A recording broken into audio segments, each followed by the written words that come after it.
12월 마지막 주일 예배에 참여하신 모든 성도님들께 오늘 본문 말씀을 통해서 하나님께서 주시는 약속과 또 위로가 충만하기를 바랍니다. 오늘 우리가 읽었던 성경 창세기의 마지막 장면을 읽게 되었는데, 창세기는 천지 창조를 시작으로 해서 많은 인물들이 나오죠. 대표적인 인물들이 노아라든지 또는 아브라함, 이삭, 야곱, 그리고 오늘 본문에 또 나오는 요셉, 이런 분들이 성경의 주 인물들입니다. 그들 각각이 가지고 있는 이야기들이 참 다양하고 또 감동적인 이야기들도 많이 있는데, 그 중에 야곱과 요셉, 이 두 사람은 아마 특별히 창세기의 중요한 인물로 우리가 볼 수가 있습니다. 미국 생활하시면서 정말 많은 일들이 있었겠죠. 누구든지 몇 날 며칠을 얘기해도 모자랄 만큼이나 많은 이야기들이 있을 텐데, 그 중에 성경의 인물 가운데서 이 야곱만큼 파란만장한 삶을 사는 사람이 있었을까 생각을 해봅니다. 그 야곱의 생애가 오늘 이제 마감이 되고 끝이 났다, 죽었다라는 말로 오늘 성경이 이제 시작되고 있는데, 이 야곱이 죽었을 때에 이제 애굽이라는 거대한 나라에 지금 사실은 이민 간 거나 다름없잖아요. 거기서 생을 마감하고 죽게 되었을 때에 그 나라 왕, 바로 왕이 이 요셉, 자기 나라를 사실은 구원했다고 할 만한 이 요셉, 흉년 가운데서 건져준 은인과 같은 사람이죠. 그의 아버지가 죽었으니 예우를 아주 깍듯하게 해줍니다. 40일 동안에 몸에 향 재료를 넣었다. 일종의 이제 미라 만드는 예식을 갖춘 겁니다. 그리고 거기에 30일 더 연장해서 70일 동안에 모든 백성들에게 조문을 하고 이렇게 애곡을 하라, 그렇게 특별한 국가적인 장례로 이 일을 치렀다는 것을 오늘 기록을 하고 있습니다. 이것은 거의 애굽의 왕이 죽었을 때에 하는 장례 의식에 거의 준하도록, 그래서 이방인으로 온 이 한 노인의 죽음을 이 국가적으로 이렇게 대우하고 예우를 해주는 그런 장면이 오늘 본문에 기록이 되어 있습니다. 그런데 사실은 이 야곱이라는 사람이 자기가 인생 가운데서 참 고통스러웠던 때가 많이 있었겠지만, 특별히 자식 두 사람에 대해서 가지고 있었던 아픔에 대한 고백이 오늘 본문에 제가 소개한 것인데, 그 사랑하는 아들을 11번째 아들인 이 요셉이 죽었다는 이제 가짜 뉴스를 듣게 된 거 아닙니까? 형들로부터. 그래서 찢어진 옷에 피를 묻혀가지고 마치 짐승에게 찢겨 죽은 것처럼 해서 아버지에게 형들이 보고를 합니다. 그 이야기를 듣고는 아들이 죽었다고 생각하고 한 말이, 내가 슬퍼하며 음부에 내려 아들에게로 가리라. 아들 죽은 장소에 내가 가고 싶다, 나 죽고 싶다라고 말할 정도였습니다. 부모는 다 그런 많은 마음을 할 만한 상황입니다.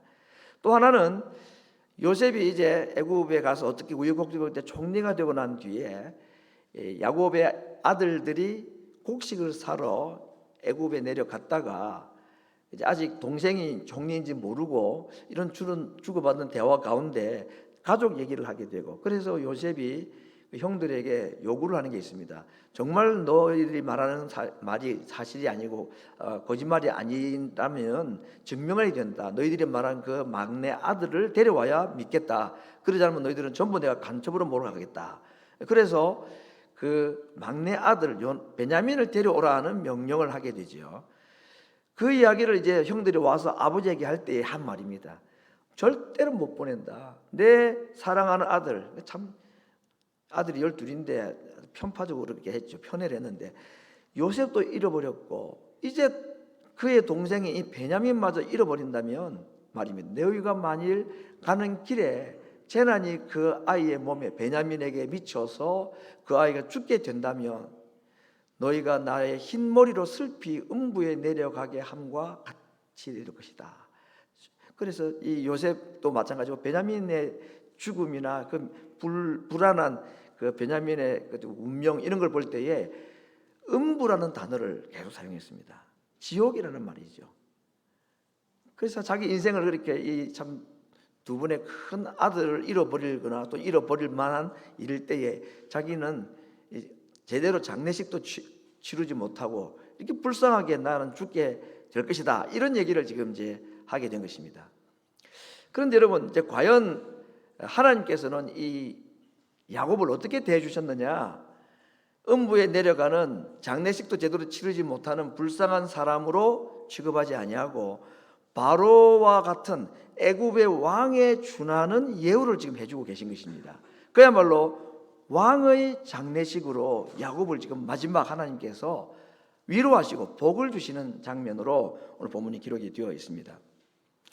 이제 아버지의 죽음을 요셉이 보고는 바로 왕에게 요청을 하는데, 왕이여, 우리 아버지 살아계실 때에 우리에게 유언으로 남긴 것이 있는데 내가 이 땅에 죽더라도 이 땅에 나를 묻지 말고 나를 우리 부모들이 계셨던 아브라함이 사놓았다는 그 굴에다가 안장하라고 가나안에 나를 데려가서 장례하라는 유언을 하였습니다 라고 바로 왕에게 아주 어려운 부탁을 했을 때에 바로가 그것도 들어줍니다.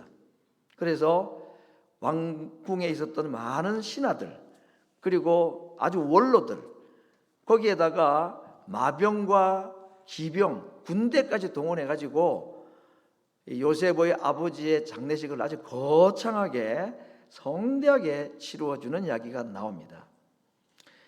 야곱은 음부에 내려간다고 생각했지만 하나님은 그의 몸을 아브라함이 묻혔던 그 약속한 하나님이 주시겠다는 땅에 안장을 해 주시는 것으로 그의 마지막 죽음을 그렇게 아주 영광스럽게 해주고, 고향 땅을 떠났던 그들을 다시 고향 땅에 묻힐 수 있는 은혜를 주셨다.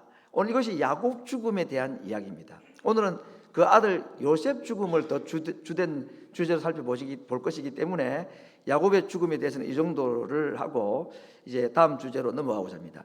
가나안이라는 곳에 가서 장례식을 치르고 요셉과 형들이 다시 애굽으로 돌아왔죠. 가족들이 아주 애굽에 있기 때문에. 근데 돌아온 이 형들에게 아버지의 죽음을 슬퍼할 여유도 없이, 아버지의 죽음에 대한 슬퍼할 마음이 채 끝나지도 않은 상태에 두려움이 막 몰려왔습니다. 왜 그러냐?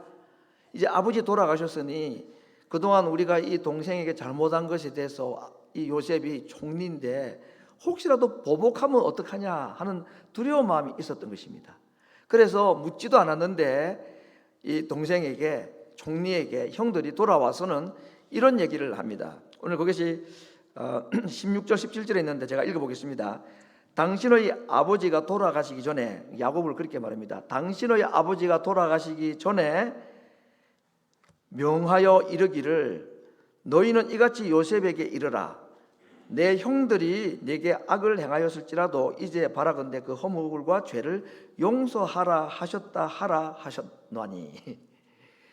말을 아주 힘들게 말하는 것입니다. 당신의 아버지께서 우리에게 말한 내용이 있다고. 당신은 그 얘기를 들은지 모르지만 당신의 아버지가 우리에게 뭐라고 말했느냐, 요셉에게 이 말을 해줘라 라고 전해줄 말씀을 남기고 가셨는데, 혹시라도 내가 죽고 난 뒤에 너희들을 요셉이 잘 선대해 주라고 명령을 하고 유언을 하고 가셨다라고 이야기를 하셨습니다. 너무 어렵게 힘들게 혹시나 하는 두려움을 가지고 그렇게 얘기했을 때 그 이야기 들었던 요셉이 첫 반응이 울었다고 그랬습니다. 왜 울었을까요? 아버지가 당신에게 이런 말을 하라고 우리에게 부탁했다고, 형들을 나쁘게 대하지 말라고 유언을 하고 갔다는 얘기를 하니까 자기를 못 믿어서 그러는 거 아니에요, 그죠? 그래서 그 자체도 슬픈 겁니다. 아버지의 그림 때문에 슬퍼서 울었다기보다는 형들을 자기는 이미 용서했는데, 그래서 오늘 본문 19절에 나오는 이 이야기를 45장에서도 한번 했었거든요. 나를 이곳에 보내신 분은 당신이 아니라 하나님 나를 보내셨다. 우리를 살리기 위해서 하나님이 당신을 통해서 나를 먼저 이곳에 하나님이 보내셨다라는 얘기를 했는데도 아버지 돌아가시니까 두려워하니까, 그래서 이런 얘기를 하는 것입니다. 그러면서 형들이 그 앞에 엎드려 막 절을 하고 이렇게 할 때에 19절에서 이런 말을 합니다. 두려워 마소서, 내가 하나님을 대신하리이까. 당신들은 나를 해하려 하였으나 하나님은 그것을 선으로 바꾸사 오늘날과 같이 만민의 생명을 구원하게 하려 하셨나니 당신들은 두려워 마소서. 이 이야기로 자기에게 두려워서 아버지 이야기를 들먹이고 절을 하며 우리는 당신의 종입니다 라고 조아리는 형들에게 이 말로 위로를 하는 내용이 오늘 본문에 기록이 되어 있습니다. 오늘 여기서 제가 이제 이 요셉이 형들에게 하는 이 말씀을 중심으로 해서 오늘 좀 말씀을 좀 드리고자 합니다.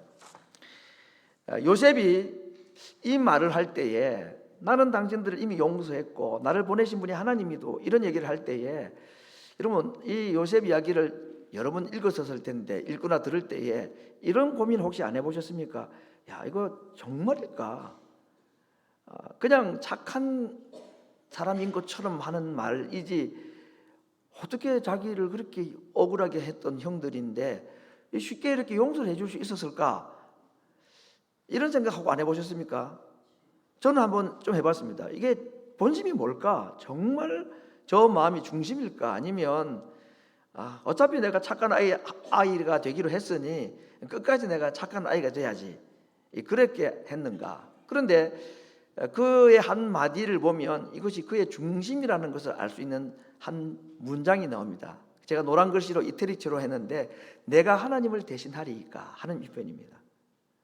제가 하나님 자리에 서겠습니까? 하나님이 당신들을 용서하셨는데 내가 어떻게 용서 안 할 수 있겠습니까? 하나님이 나를 통해서 우리 가족을 살리고 우리 민족을 살리기 위해서 당신들의 잘못된 행동을 통해서 나를 보내신 것뿐이지 하나님이 나를 보내셨는데 내가 하나님이 하신 일에 대해서 내가 옳다 그러다 판단할 수 있겠습니까? 이런 말 아닙니까? 그렇죠? 여러분 이거 참 중요한 신앙입니다.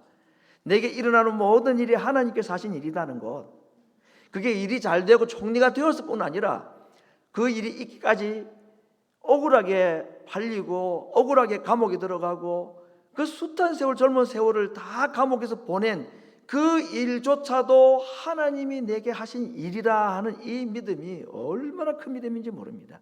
우리가 이런 믿음을 좀 간단한 말로 하나님의 절대 주권을 믿는 신앙이다 이런 표현을 하는 것입니다.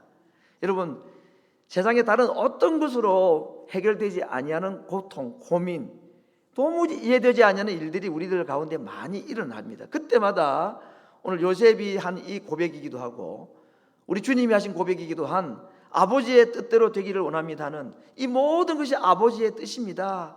하나님께서 하신 일입니다 라는 이 고백으로는 어떤 고난과 어떤 이해할 수 없는 역경도 다 이기고 남을 수 있는 정말 위대한 신앙의 고백. 오늘 이 고백이 요셉으로 하여금 하나님이 누군지를 고백하게 만들고 이것이 오늘 우리들에게까지도 전해지는 신앙 고백이 되게 한 것입니다. 이제 계속해서 그가 하는 말을 좀 들어보고자 하는데 특별히 오늘 본문에서 그가 하나님에 대한 고백을 이렇게 말합니다. 요셉이 죽을 때에 이제 마지막 죽음 앞에서 그가 하는 이야기가 나옵니다. 그도 이제 죽게 되었을 때에 나는 죽으나 이제 곧 죽게 되었는데 하나님이 너희를 권고하시고 너희를 이 땅에서 인도하여 내사 아브라함, 이삭, 야곱에게 맹세하신 땅, 거기는 지금 아버지 야곱이 이미 묻혀있는 땅이지 얼마 전에 장례를 하고 왔잖아요. 그곳으로 하나님이 너희를 데리고 가실 것이다. 그때에 맹세를 시켜서 뭐라고 말하냐, 내 해골을 내 유골을 메고 올라가겠다고 나에게 약속을 하라. 이것이 죽음을 앞둔 요셉의 유언이었습니다. 아버지 야곱도 자기 시신을 애굽 땅이 아닌 저 가나안 땅에 아브라함이 사두었다는 그 막벨라 굴에 장례를 해달라는 유언을 따라서 거기에 장례를 했는데 그도 그렇게 말하는 것입니다. 내 유골도 가져가 달라라고 말합니다. 그러니까 유골을 가져가 달라고 한 거 보니까 아마 오랜 이후에 애굽에서 다시 가나안으로 가게 될 것이라는 그 아브라함이 하신 약속을 그가 믿고 그렇게 했겠지요. 햇수로는 건넌 400년 만에 이 일이 일어나고 그리고 이 유언은 그대로 지켜집니다. 출애굽기 13장에 보면 이스라엘 백성들이 출애굽할 때에 그 장자가 다 죽는 그 마지막 재앙에 일어났을 때에 통곡 소리가 나고 그럴 때에 이스라엘 백성들이 급히 나갔다 그랬습니다. 그렇죠? 제대로 짐도 안 싸고 갑자기 급히, 그래서 내일 아침에 구워 먹을 빵 반죽을 해놨는데 거기다가 이스트를 넣고 베이킹 파우더를 넣어놨는데 이것이 발효가 되기도 전에 그걸 싸매어서 그 맨 채로 나갔다. 얼마나 급하게 나갔으면. 그렇죠? 그런데 그때 모세가 어떻게 한다고 그랬습니까?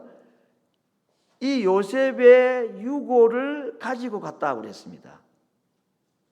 오늘 나중에 이제 이 요셉의 장래 이야기를 가지고 제가 마지막 말씀을 드릴 텐데, 내 해구를 메고 내 유고를 가지고 가나안으로 올라가라라고 하는 이 약속, 이 명령, 또 이 유언이 그 급박한 출애굽 시기에 잊어버리지 않고 모세가 챙겨서 가서 안장을 했다 하는 이 이야기입니다. 이게 도대체 무슨 의미가 있을까? 이것이 오늘 설교의 마지막 핵심인데 그 부분은 마지막 장면에서 한번 다시 말씀을 드리도록 하겠습니다.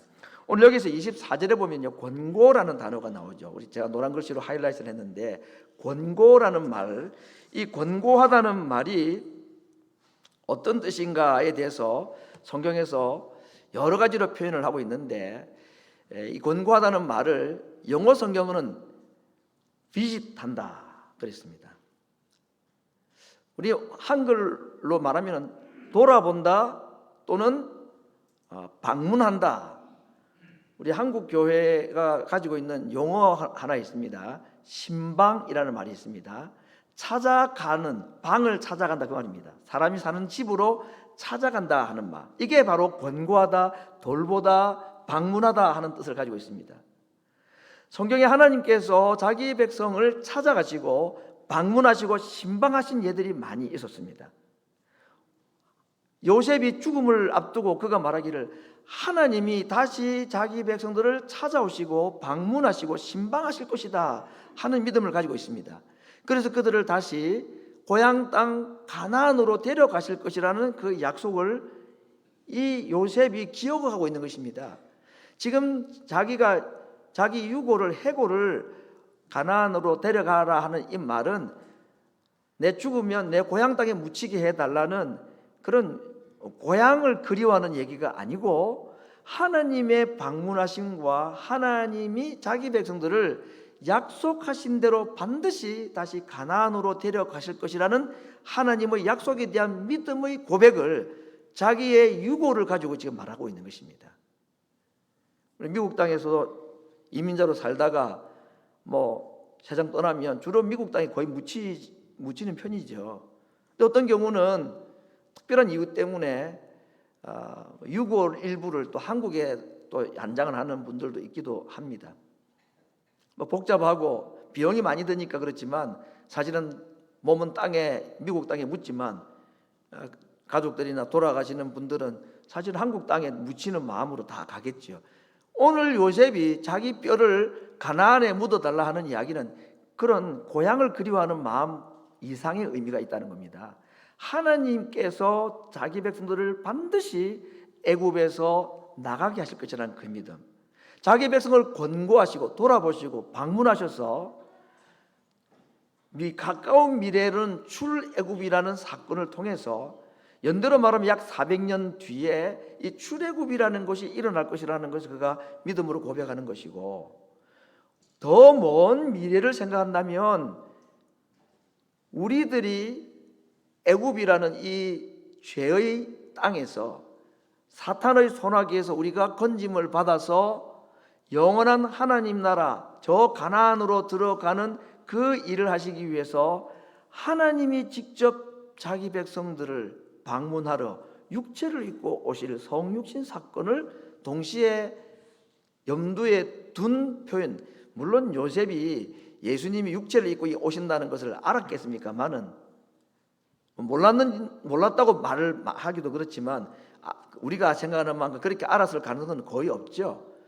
적어도 자기 민족이 애굽을 떠나서 가나안으로 가게 될 것이라는 아브라함에 가진 그 약속이 이루어진다는 것은 그가 믿었겠지만, 우리로 보면 오늘 요셉이 하는 이 고백은 자기 백성을 돌아보시고 자기 백성을 가나안으로 데려간다는 이야기는 모세가 아니라 모세와 같은 또 다른 선지자로 보내신 예수님이 직접 육체를 가지고 이 땅에 오셔서 우리를 데리고 저 하늘나라 가나안 땅으로 데려가실 것이라는 약속하고도 맞닿아 있다 하는 것입니다. 그러면 오늘 요셉의 이야기는 과거에 일어나는 한 믿음 좋은 사람의 이야기로 끝나는 것이 아니라 오늘 우리들에게 하시는 말씀이고 우리들에게도 동일하게 주시는 약속의 말씀이고, 오늘 요셉의 신앙 고백은 이 땅을 살아가는 우리들 여전히 해야 될 고백이며 우리도 체험해야 될 신앙 고백이다 하는 관점에서 오늘 이 요셉 이야기를 좀 말씀을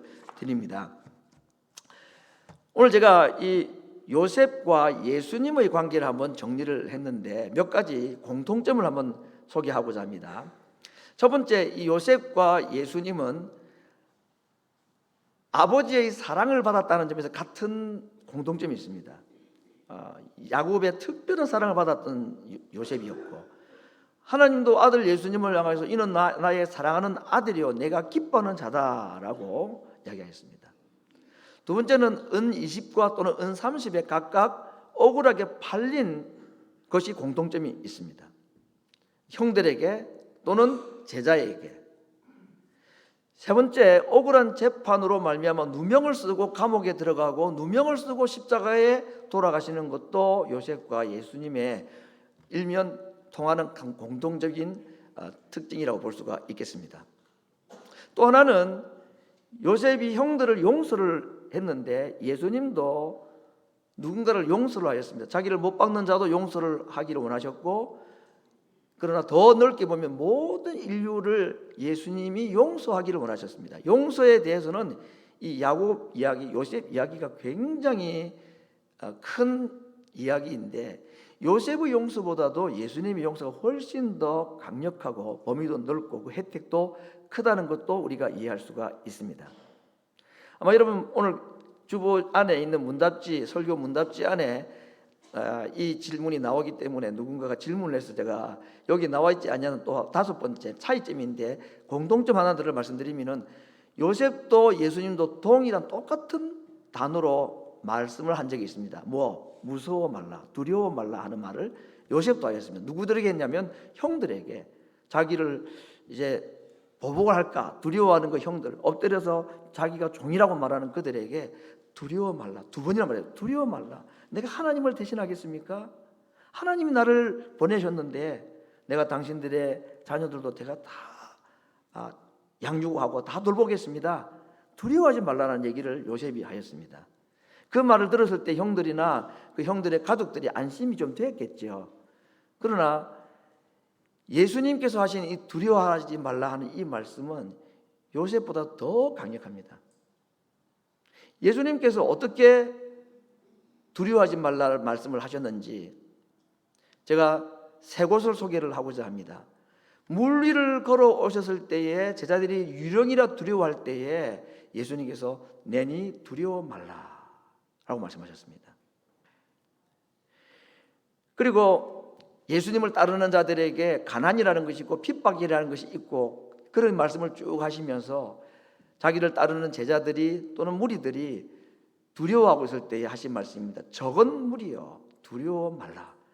너희 하나님께서 너희 아버지께서 그 나라를 너희들에게 주시기를 기뻐하신다라고 말씀하시며 자기를 따르는 무리들을 향하여 두려워하지 말라 하는 말씀을 하셨습니다.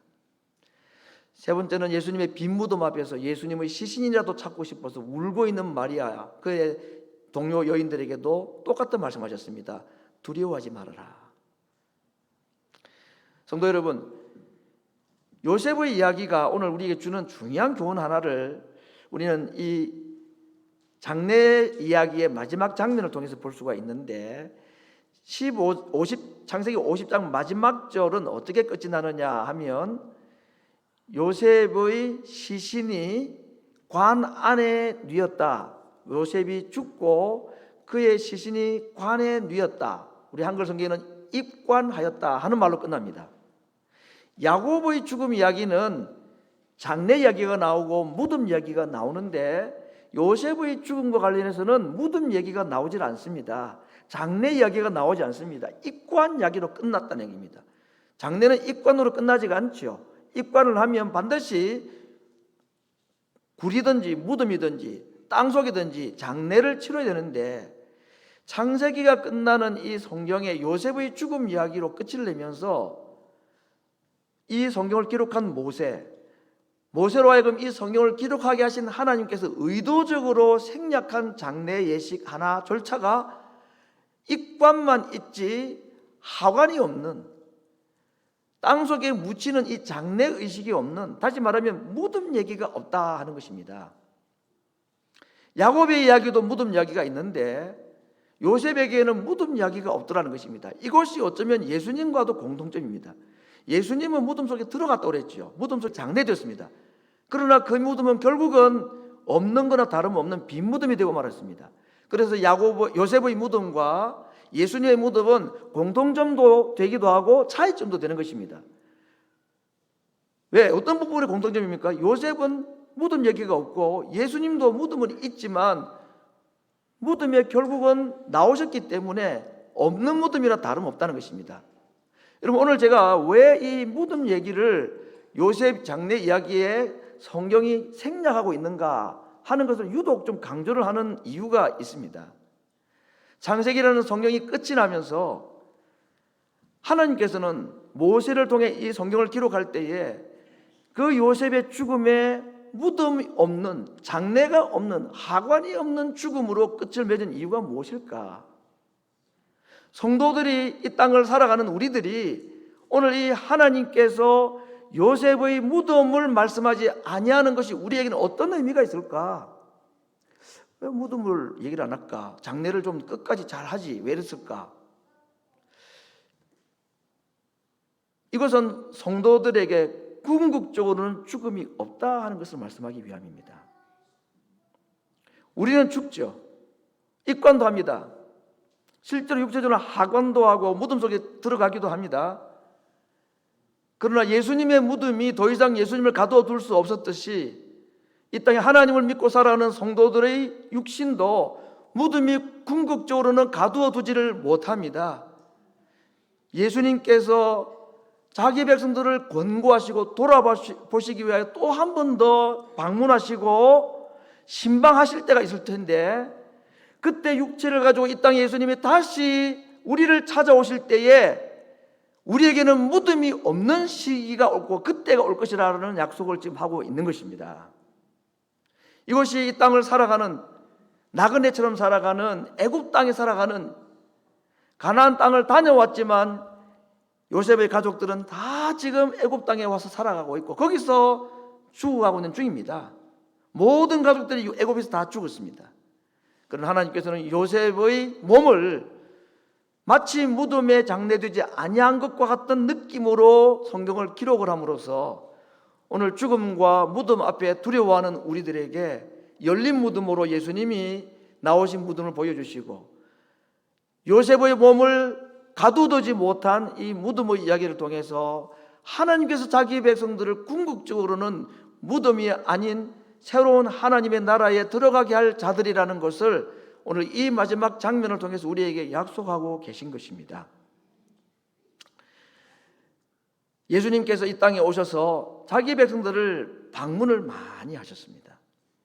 그리고 두려워하지 말라는 말씀으로 자기 백성들을 권고하시고 돌아보시고 신방하시고 방문하셔서 어떤 사람들에게는 죽음을 생명으로, 어떤 사람에게는 질병을 고침으로, 눈물을 기쁨으로, 죽음을 생명으로, 슬픔을 소망으로 바꾸어 주신 우리 주님의 발걸음 닿는 곳마다, 주님의 발길이 도달되는 곳마다, 주님이 걸어가시고 방문하시고 신방하시고 권고하시는 장소마다 죽음은 생명으로, 슬픔은 기쁨으로, 고통은 소망으로 변화되어 갔던 예들이 얼마나 많이 있었습니까?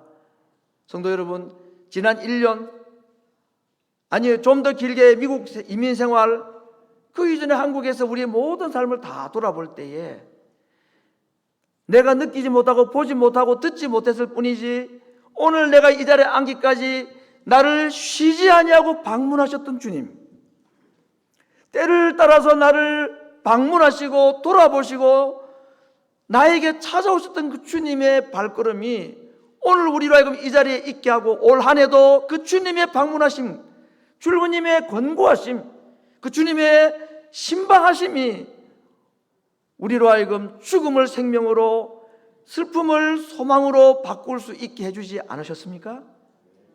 우리 중에 누가 내 스스로 이 인생길을 살아왔고 이 험한 세상을 앞으로 남은 생애를 내 스스로 살아갈 수 있는 자가 누가 있습니까? 자기 백성을 돌아보시고 권고하시는 주님의 신방하심이 아니고서야, 두려워하지 말라는 주의 음성을 듣지 아니하고서야 어떻게 이 세상을 우리가 살아갈 수가 있겠느냐 하는 것입니다. 요셉은 그가 만났던 그 하나님, 그 많은 고난과 억울함과 숱한 상처가 그의 마음을 아프게 했지만 그때마다 자기를 방문하셨던 주님, 그때마다 자기를 찾아오셨던 그 하나님, 때로는 들리게, 때로는 꿈으로, 때로는 마음속에 들려주시는 그 주님의 음성, 두려워하지 말아라 하는 이 말, 그것이 그로 하여금 이 고난의 삶들을 이겨낼 수 있게 하고 소망으로 내일을 바라보게 하지 않았겠습니까? 일전에 제가 한번 말씀을 오래전에 드렸기 때문에 다시 한번 말씀을 드리고자 합니다. 요셉 이야기를 가지고 영화도 많고 연극도 많이 있습니다. 우리 1시간 반 정도 떨어진 랭캐스터에 그 밀레니엄 티어터라는 연극하는 극장이 있지 않습니까? 아주 거대한 뮤지컬입니다. 요셉 이야기를 가지고 연극을 했었습니다. 몇 년 전에. 뭐 그 자체로 우리가 잘 아는 내용이니까 너무 감동이 되는데, 그 이제 배우들이 노래를 부르기도 하고 독백을 하기도 하고 이렇게 하잖아요. 그 요셉이 감옥에 갇혀가지고 자기가 사실은 감옥 일들 다 보고, 그리고 이제 마지막 끝나고 나면 관수장에게 다 보고하고, 그 다음에 자기가 스스로 문 열고 자기 감옥에 들어가서 문을 또 걸어 잠그고, 뭐 그런 장면이 나옵니다. 이제 그 안에서 밤에 바깥에 창을 밖으로 보면서 별이 보이는 창을 바라보면서 그가 이제 노래를 하는 얘기가 나와요. 그래서 아주 기쁜 얘기, 하나님께 자기의 삶을 다 고백하고 기도하고 그러한 장면이 노래로 나옵니다. 그 하나님께, 하나님은 언제쯤이면 저를 이곳에서 나게 하십니까? 왜 이런 어려움이 있습니까? 이런 내용이겠죠. 그런데 제가 참 지금도 기억하는 것이, 그렇게 슬픈 노래로 하나님께 기도를 하고 자기의 마음을 하나님께 다 알고 난 다음, 노래가 끝나고 난 다음에 이 요셉, 연극 배우인 이 요셉이 그 창 너머로 보이는 하늘을 향하여 하나님께 이 한마디를 딱 하는 것이 지금도 제 기억에 남아 있습니다. 굿나잇 갓 하고 잡니다. 그 하나님이 자기를 찾아오시고 그 하나님을 만나는 그것이 아니었으면 그 억울한 감옥 생활을 어떻게 그가 감당을 했겠습니까? 오늘도 우리 하나님께서 자기 백성들을 찾아오시고 자기 백성들에게 끊임없이 하시는 말씀, 두려워하지 말아라, 내니 안심하라, 두려워 말아라, 적은 무리여 두려워하지 말아라. 오늘도 우리 삶의 구석구석에 찾아오셔서 신방하시고 권고하시고 돌보시고 말씀해 주시는 그 주님의 음성, 내년 한 해도 그 주님의 말씀에 귀 기울이고 방문하시고 신방하시는 그 주님의 손길 의지하여서 지금까지도 그리하였지만 남은 생에도 그 하나님 의지하며 믿음으로 살아가는, 그래서 하나님을 만난 자들에게 주시는 죽음이 생명으로, 죽음이 끝이 아닌 이유는 우리에게 생명과 소망이 있기 때문이고, 죽음과 슬픔이 끝이 아닌 이유는 그 장소마다 우리 주님의 방문하심과 말씀하심이 있기 때문이라는 이 믿음으로 또 새로운 한 해를 담대하게 나아가는 주의 백성들 되기를 말씀으로 축원합니다. 같이 기도하겠습니다.